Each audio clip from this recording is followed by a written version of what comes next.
여러분 안녕하십니까? 여러분의 막힌 속을 뻥 뚫어드리는 김종대의 뻥 뚫리는 TV 김종대입니다. 안녕하십니까?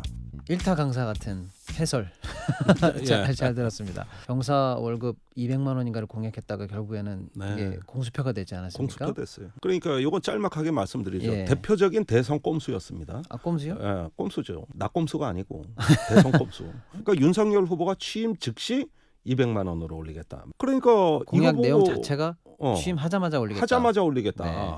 그런데 이거 보고 찍은 이대남들이 많아요. 그랬죠. 지금 SNS에 이대남들이 공약 뒤집기를 보고서 괜히 찍었다는 반응이 지금 벌써 상당해요. 지금 현재 병사 월급을 바로 200만 원으로 옮기는데 소요되는 재정을 5조 원입니다. 아, 예, 5조 원. 5조 원. 예. 결국 5조 만들기네요. 어디서? 5조 만들기인데 이걸로 예. 끝나냐? 예. 그게 아니에요. 네. 병사 월급이 200만 원이라면 그 간부 월급이 어떻게 되느냐? 아, 지금 소위 1호봉 그 장교 예. 월급이 174만 원이에요. 아이고. 그다음에 공장보다도 하사가 낫네. 169만 원이에요. 네. 그러면은 병사가 소대장, 부소대장보다 그럴 월급이 수는 많다는 없죠. 얘기예요. 네. 그러면 누가 간부로 오겠어? 그러면요. 병사로 가지. 네. 의무복무하면 딱 끝나는데. 예. 그러면은 따라서 올려줘요. 따라서 올려가는 금액까지 이 했더니 비율대로 더 올려줘요. 그렇게 되면은 적어도 200만 원 이상에서 출범해야 되는데 그렇게 되면 추가 재정이 2조 원이 또 들어가겠죠? 예, 2조. 그 7조 원이 되는 거예요. 합의 7조짜리 7조 원이 되는 거죠. 근데 이런 얘기를 갖고 따지면은 그냥 뭉갰다고 그때. 네. 뭉갰어요. 답이 없었습니까? 예. 예. 이종섭 국방장관 후보자가 국회 국방위에 청문회에서 뭐라 그랬냐? 네. 공약 발표 당시에 네. 사전에 재정 여건을 충분히 검토 못한 거 아니냐 이렇게 따지니까 예. 재정 여건을 검토했지만 그때는 의지가 강한 상황에서 추진할 수 있을 것이라고 보고 공약을 발표했다. 이게 지금 국방장관으로 임명되신 분 이야기요. 네. 그렇게 생각했대. 예. 뭔 생각을 해? 뭔 생각을? 생각만 이러면은 갖고 누가 7조 말을 원이 못합니까? 일단 있어야 될 거 아니에요. 그렇죠. 그런데 이게 답니까? 이걸로 끝이 아니에요. 이렇게 되니까 소방 경찰관이 난리가 났어. 아. 똑같이 위험한 직업이에요. 같은 오히려 어쩌면 더 공무원 위험한 직업일 수도 호봉급수가 있어요. 동시에 올려야 되는구나. 그렇습니다. 구급 공무원 1호봉의 기본급이 지금 168만 원이니까 네. 이것도 병사 월급보다 작습니다. 예. 그다음에 소방이나 경찰을 보니까 식비를 포함해 가지고 받는 금액이 190만 원 수준이에요. 네. 그러니까 월급은 더 적고 예. 식비 포함해야 190만 원이다. 자, 이렇게 되니까 그러면은 상대적 박탈감을 느끼니까 우린 또 뭐냐 이거. 그렇죠. 이렇게 되니까 또 올라가네요. 수습이 불가능한 상황이 돼 버린 거예요. 그러네요, 이제는. 이거 어떻게 감당할 거냐고. 이미 저기 공무원, 경찰, 소방 요 노조에서 이미 들고 일어났다고. 그럼 그 아까 얘기하신 것처럼 간부만 2조 잡았는데 경찰 소방을 한꺼번에 이 간부 인원보다 더 그러면 또 많게 7조 잡으면 원이에요. 10조, 20조 계속 올라가는 예. 거예요. 자, 물론 이분들을 잘 대해주는 건 전 찬성이에요. 네. 병사 월급 200만 원 찬성입니다. 그런데 저도 그 공약을 설계를 했지만은 이거 하느라고 정말 한 달 동안 머리 아팠어요. 네. 방법을 찾아내야 네. 되니까. 그래서 그 당시 그 정의당하고 민주당에서 낸 공약은 병력 감축이 해답이었어요. 아. 우리는 이게 대선 꼼수고 저거 허풍이고 엉터리고 이거 완전히 포퓰리즘이라는 거 누구나 다 알았어요. 네. 근데 이제 와서 인수위에 검토해 보니까 안 되겠더라는 거예요. 그래서 어떻게 됐느냐? 2025년까지로 시기가 연기됐고 네. 금액도 150만 원으로 깎여. 150. 사실은 이것도 2025년 돼봐야로. 네. 이것도 우선 당장 내년부터 2조 7천억의 재원이 추가 투입돼야 되거든요. 단계적 인상이라 하더라도. 네. 예, 매년 2조 7천억씩 증액이 돼야 되는 거예요.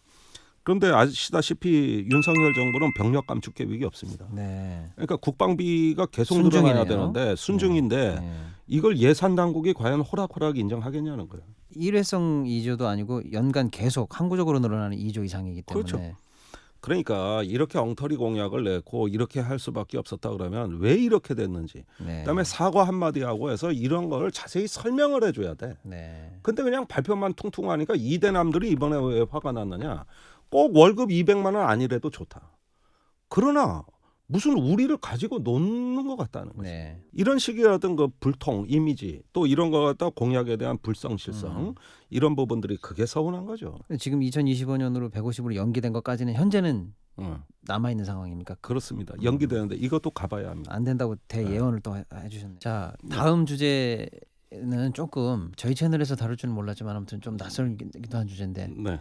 여성가족부 폐지 문제에 관해서 또 네. 예, 여성가족부 폐지 문제가 외교 문제가 됐어요. 그 뜻밖이죠. 그러니까요. 예, 그 예. 주제를 제가 그 맥락을 좀 말씀드리면 2017년 5년 전이죠. 그때 문재인 정부가 출범할 땐 전 세계에서 빛나는 찬사를 받았어요. 한국 민주주의의 승리, 네. 그 촛불 시민의 승리, 네. 이건 현대 위대한 명예혁명이다, 시민혁명이다 해가지고 우리가 얼마나 전 세계에 많은 찬사를 받았습니까? 네. 근데 이번 대선이 분위기가 이상했던 거야. 네. 대선 때부터 이상했던 거야. 네.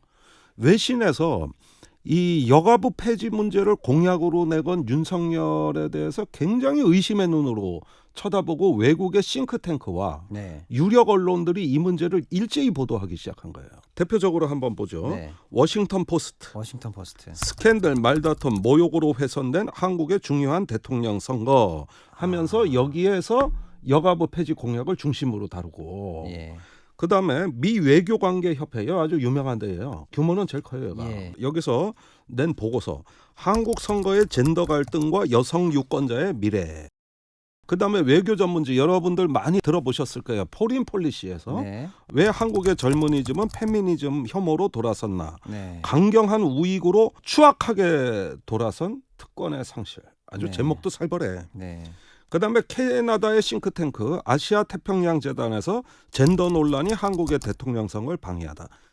오히려 국내 언론보다도 외국 언론에서 주로 영미 계열 캐나다 이런 데서 이 여성가족부 폐지 문제를 한국의 민주주의의 미래를 가늠하는 중요한 의제로 바라보기 시작했다는 거예요. 급기야는 대선 때만 이랬느냐. 네. 대선이 끝나고 이제 결정타가 나옵니다. 네. 랜드 연구소라고 들어보셨나요? 네. 미국의 아주 대표적인 싱크탱크라고 할 수가 있죠. 우리나라 사람들이 가장 많이 영향을 받는 미국의 외교안보 연구소는 랜드 연구소. 네. 요즘 여기가 아주 포괄적인 싱크탱크가 됐어요. 그런데 이 연구소의 3월 10일자, 그러니까 대통령 선거가 끝난 다음 날 네. 메인 홈페이지 상단에다가 한국 정책위원장이자 수석 정치학자 에릭 모브랜드 박사가 기고한 언론이 한국 선거에서 놓칠 수도 있는 것. 네. 이런 제목의 기사가 등장합니다. 원어로는 What the media might have missed about South Korea election. 네. 이렇게 돼 있어요. 쏙쏙 들리는 발음이시네요. 몇 네. 문장만 소개해 드릴게요.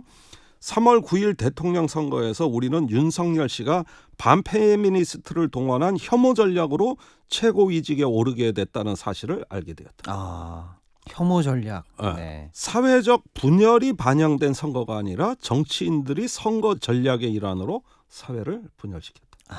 이런 문장도 있습니다. 주요 인물이 미디어에 의존하여 주변적인 견해를 증폭시키고 분열을 조장하는 이러한 정서 방식은 서구 관찰자들에게 너무나 익숙하다.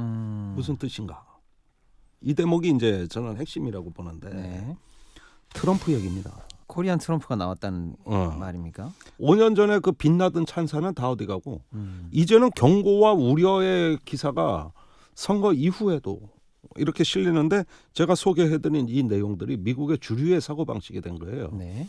그래서 3월 10일이 기사가 나오고 얼마 있다가 부랴부랴 서둘러 임명한 게 외신 대변인입니다. 국제 문제에 정통하다고 알려져 있는 조선일보의 강인선 국제부장을 영입해. 그리고 이 사람이 인수위 기간 중에 외신 관리 업무를 맡고 윤석열 정부에서 대통령실 대변인으로 영전하게 됩니다. 네, 지금 대변인이죠. 그러니까 국제 담당 기자가 대변인이 된 이유가 이것 때문이에요. 하도 외신에 이런 기사가 많이 나요. 제가 다 소개해드린 거 아닙니다, 여러분.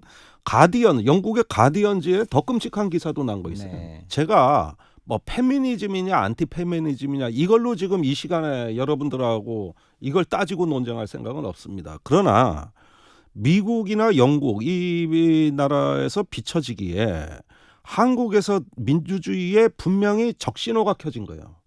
빨간 신호가 켜진 건 저런 식의 갈라치기는 기필코 강경한 우익 정치로 돌아선다고 보는 거예요. 예를 들어서 프랑스의 르펜 후보자, 네. 헝가리의 대통령 예. 빅토르 오반, 네. 이런 사람들.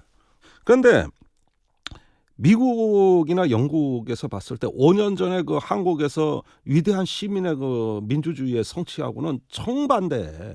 너무나 그 과거 회기적인 사건이 등장했고 이건 원하나다 트럼프인 거지. 이래가지고 이 문제를 계속하니까 인수위가 비상이 걸린 겁니다. 2030 이대남용 공약으로 쉽게 내걸었는데 네. 당선되고 보니까 국제적으로 이게 받는 시선들이 느껴진 거죠. 취임사에서 뭐라 그랬어? 세계의 민주주의와 예. 인권을 지키는 국제적으로 우리 역할을 높이겠다고 잔뜩 어깨에 힘들어갔는데 우리 대통령은 이런 비난이나 받고 있으면 네. 그 말을 누가 믿어주겠어? 예. 누가 믿어주겠냐고. 네네. 그러니까 못 없앤 겁니다. 아, 어떻게 없애냐고. 그러니까 의원님 분석은 물론 국내적으로 여러 가지 복잡한 문제가 있겠지만 네.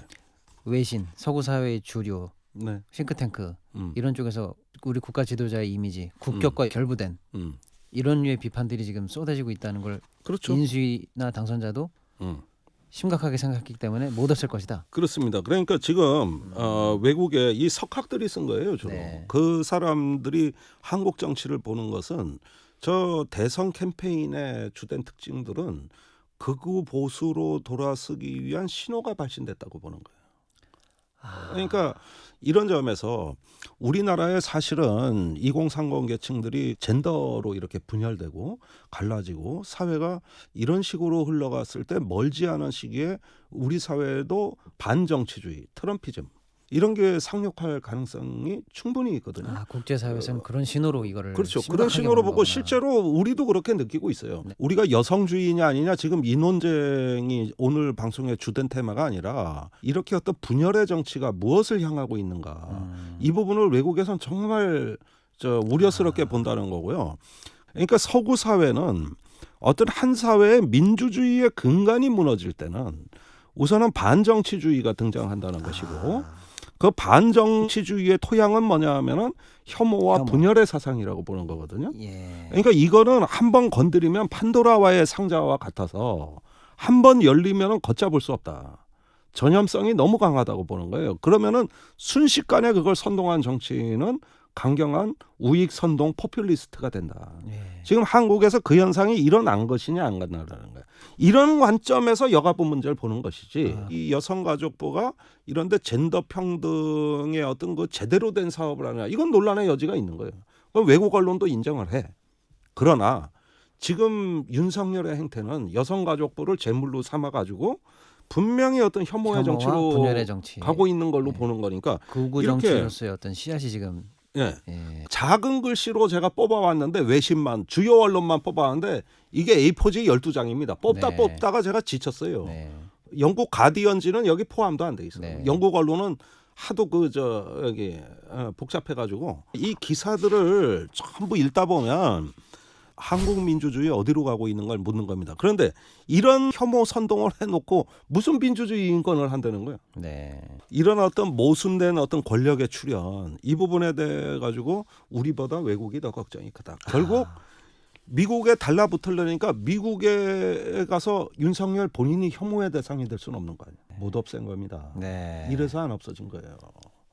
세계 시민이 지켜낸 거지.